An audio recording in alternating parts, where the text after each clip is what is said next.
नमस्कार, आप देख रहे हैं TV20 न्यूज़। मैं हूं आपके साथ इस बुलेटिन में डॉक्टर प्रियंका सोनी। आप लॉकडाउन का पालन करें, घर में रहें, सुरक्षित रहें, प्रशासन का सहयोग करें। अब नज़र डालते हैं खबरों पर। कोरोना महामारी से बचने के लिए पद्माकर वर्मा उर्फ गुड्डर सेठ ने लोगों से अपील किया है। आपको बता दें कि आजमगढ़ में कोरोना वायरस से बचने के लिए जिसकी वजह से तेजी से महामारी फैल रही है, उसकी रोकथाम व लॉकडाउन का पालन कराने के लिए व्यापार मंडल के अध्यक्ष पद्माकर वर्मा उर्फ गुड्डर सेठ ने अपना एक वीडियो संदेश जारी किया है। वीडियो संदेश के माध्यम से उन्होंने व्यापारी वर्ग से लॉकडाउन का पालन करने के साथ साथ ही मास्क लगाने और सोशल डिस्टेंसिंग का पालन करने की अपील की है। व्यापार मंडल के अध्यक्ष पद्माकर वर्मा उर्फ गुड्डर सेठ ने वीडियो संदेश जारी करके क्या कुछ कहा है, आपको सुनवाते हैं। मैं व्यापार मंडल जिला अध्यक्ष पद्माकर वर्मा उर्फ से मैं अपने सभी व्यापारियों से अपील कर रहा हूँ कि जो शासन प्रशासन के व्यापारियों के बीच में जो तय हुआ है कि 6 से 11 तक दुकान खुली रहेगी, तो 11 बजे तक ही आप लोग दुकान खोलें और 11 बजे के बाद दुकान बंद कर दें। किसी को सामान न दें, बेवजह शहर में घूमने न। 3 लोग गाड़ियां से घूम रहे हैं बेवजह। देख रहे हैं महामारी का दौर है। इस महामारी के दौर में जो है जितने बच बचा के रहिए उतने ठीक है, व्यापारी भी बच बचा के रहें। और मैं सभी अपने व्यापारी भाइयों से अपील कर रहा हूँ, चाहे वो किराना के व्यापारी हो, चाहे वो मेडिकल के व्यापारी हो, चाहे फल सब्जी के व्यापारी हो, कोई काला बाजारी न करे। जो सामान रेट से मिल रहा उसी सामान से रेट बेचे। ये कि कोरोना काल हमेशा नहीं रहेगा, कल खत्म होगा और इसका परिणाम अच्छा नहीं होगा। कहीं सामान जो है अधिक रेट में मिल रहा है, कहीं सैनिटाइजर महंगा मिल रहा है, कहीं ये ब्लड प्रेशर नापने वाली मशीन महंगा मिल रहा है, कहीं रेगुलेटर महंगा मिल रहा है, कहीं सिलेंडर महंगा मिल रहा है। जो जनता परेशान है और जनता के परेशानी ये सब काम लोग न करें, मेरी अपील है सारे व्यापारियों से, सबसे अपील है, हर लोगों से अपील है कि जो भी सामान आपको जो आने से लेके दवा से लेके ऑक्सीजन से लेके सारा सामान खरीदने की और अधिकारियों को इतना सुविधा दीजिए कि अधिकारी भी अपना काम कायदे से कर सके।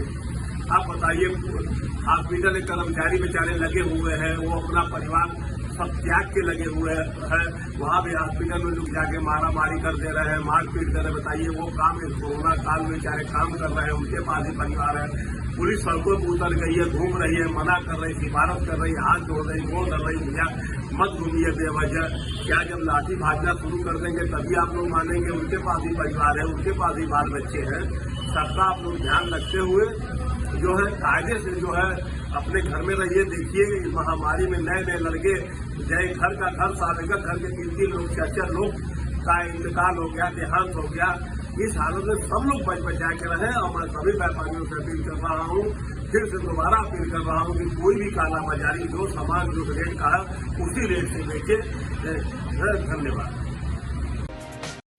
कोरोना महामारी में पूरा विश्व परेशान है। ऐसे में आजमगढ़ वासियों को स्वास्थ्य और निरोग रहने के लिए आजमगढ़ जनपद के सुप्रसिद्ध युग गुरुदेव विजय यादव ने सभी जनपद वासियों से निवेदन किया है कि वे कोरोना से जंग जीतना चाहते हैं तो सुबह उठते ही फ्रेश होकर चाय की जगह पर काढ़ा लें।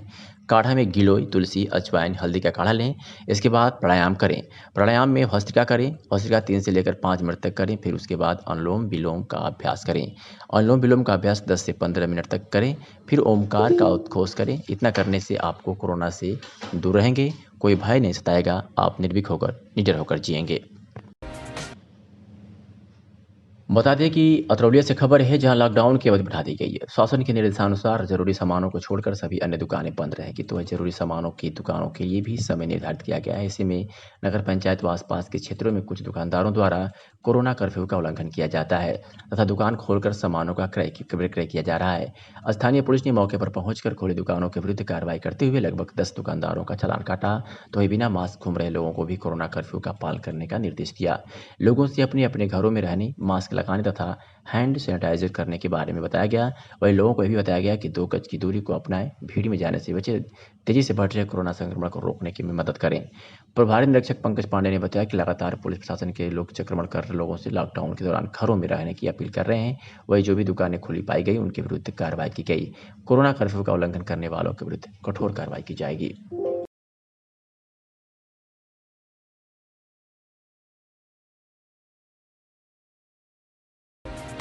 आजमगढ़ की अतरौलिया विकासखंड की पेडरा ग्राम सभा में स्थित गौशाला में दर्जनों गोवंशों को रखा गया है, मगर प्रशासनिक निरंकुशता की वजह से लगभग 1 दर्जन गोवंश भूख प्यास से तड़प तड़प कर मर गए। मरने के बाद भी इनकी दुर्दशा कम नहीं हुई, बल्कि और ज़्यादा खराब हो खुले आसमान के नीचे कर रहे हैं। इन दोनों को देखकर हर किसी का कलेजा दहल जा रहा है।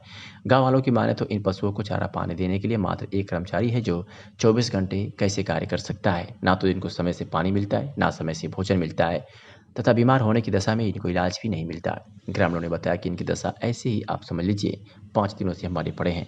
इनको देखने तक अभी तक कोई अधिकारी नहीं आया। अतरौलिया खंड विकास अधिकारी विनोद कुमार बिंदु ने कहा कि मामला संज्ञान में आया है, सचिव की तबीयत ठीक नहीं है, 1 हफ्ते से भर्ती हैं, हम लोग चुनाव में फंसे थे, एडीओ पंचायत को भेजा गया है निस्तारण के लिए। शेरपुर पशु चिकित्सा अधिकारी भानु प्रताप ने कहा कि मैं स्वयं देखता था, इधर चुनाव की वजह से इधर नहीं पहुंच पाया। दवा के अभाव में कोई भी जानवर नहीं मर रहा, आदमियों की कमी है तथा गर्मी के मौसम में पानी की किल्लत है। तेज धूप में खान पान में दिक्कत होने से पशु मर रहे हैं। आज सुनाते हैं कि गौशाला में काम करने वाले कर्मचारी और स्थानीय ग्रामीणों ने क्या कुछ कहा। गौरी शंकर बाबूराम। आप यहाँ पे क्या हैं? हम तो लेबर हैं, लेकिन बाबूराम जब से गौशाला खुलल है तब से हैं 2000 रुपया पौड़े हैं। अच्छा ये बताइए, यहाँ पे जो गाय मरी है इतना, हाँ। वो कैसे मरी है? भूख से मरी है कि बीमारी से मरी है? नहीं, बीमारी से मरी है। डॉक्टर लोग आए, सुई दिए और दवा दिए, उठी नहीं। और कान 5 गोरू मरे हैं और 5 गोरू घायल पड़े हैं। ये मरे हैं इतने दिन से, इसका कोई हटाया, कोई व्यवस्था इसकी? कोई नहीं है, कोई सुनवाई नहीं, कोई नहीं सुनवाई। तो ये कितने दिन से लगभग मरी पड़ी हैं? क्या कितने दिन से मरी पड़ी हैं? 5 दिन हो गया मरे। 5 दिन मरे हो गए? हाँ, और 5-6 गिरे हैं। आपका किस गाँव के निवासी है, इसके बारे में बताइए। नाम दीपक भारद्वाज, घर तो यहीं पे है भुड़कुड़ा में। यहाँ पे गाय मरी पड़ी है, कैसे मरी है? भूख के मारे मरी है कि किसी? जी यहाँ पे तो गाय देखिए इन लोग को अच्छे से चारा मिलता नहीं है, क्योंकि ये खाने से ही मरी हैं। और सबसे बड़ा ये कंडीशन है कि यहाँ पे जितना मिलना चाहिए इन लोग को उतना मिल नहीं पाता है। कितनी गाय लगभग मरी है? लगभग गाय इस समय तो 7 गायें मरी हैं और 4-5 दिन हो गया बारी बारी से रोज़ डेथ होती जा रही है। और एक गाय उस साइड है थोड़ा सा गौशाला के बगल में, वहाँ पे तो पूरा कीड़े चाले हैं, सब एक बित्ता अंदर पूरा कीड़े रेंग रहे हैं। इससे पहले भी कोई गाय मरी है, उसका ले कहाँ जाते हैं सब? इससे पहले भी गाय मरती थी, बट इससे पहले चुनाव के पहले जो भी गाय मरती थी साइड में गड्ढा जिसे भी आती थी खोद के उसको उसमें पटवा देती थी। अभी कुछ दिन पहले जब से ये चुनाव का प्रक्रिया चालू हुई है, सफाई कर्मी लोग नहीं आ रहे हैं, सेक्रेटरी संजय कुमार और अभी तो प्रधान आपका सर्विजय वंश। ऐसा ये गाय यहाँ मर रही हैं, ये पेड़ा का गौशाला बना है। जी। इससे आप लोगों को क्या परेशानी हो रही है? अरे सब परेशानी इतनी हो रही है जिसका कोई हद नहीं है। इतनी परेशानी बढ़ गई है, एक तो महामारी, दूसरे ये सड़न, और हम गांव के लोग हैं एकदम परेशान हैं। घर के करीब में गौशाला है, 50 मीटर दूरी पर है। और देखिए यहाँ न कोई पानी पिलाने वाला है, न कोई खिलाने वाला, न कोई गाड़ने वाला है, सब एकदम मर के पड़ी हुई हैं। कैसे गाय मरी है, कुछ आप लोग बता सकते हैं कैसे मरी है सब गाय? अब सब जिसकी सेवा नहीं होगी, आदमी हो चाहे जानवर हो, ऑटोमेटिक मर जाएगा। शिकायत आप लोग गांव में किए थे किसी से? साहब बहुत लोगों से शिकायत की गई, तो आपके सेक्रेटरी साहब हैं, कभी आते हैं। डॉक्टर साहब कहा गया कि आप देखिए इनकी इंजेक्शन लगाइए, क्या है क्या नहीं, कोई पता नहीं कौन कहाँ है, क्या कोई कर रहा है।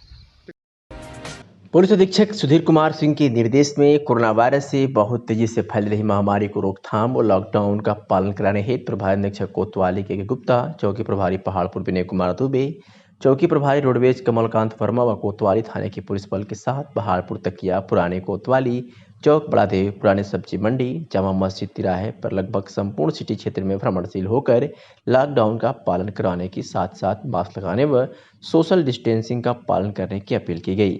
और बिना मास्क व सोशल डिस्टेंसिंग का पालन न करने पर कुल करीब 6000 रुपये जुर्माना भी वसूला गया।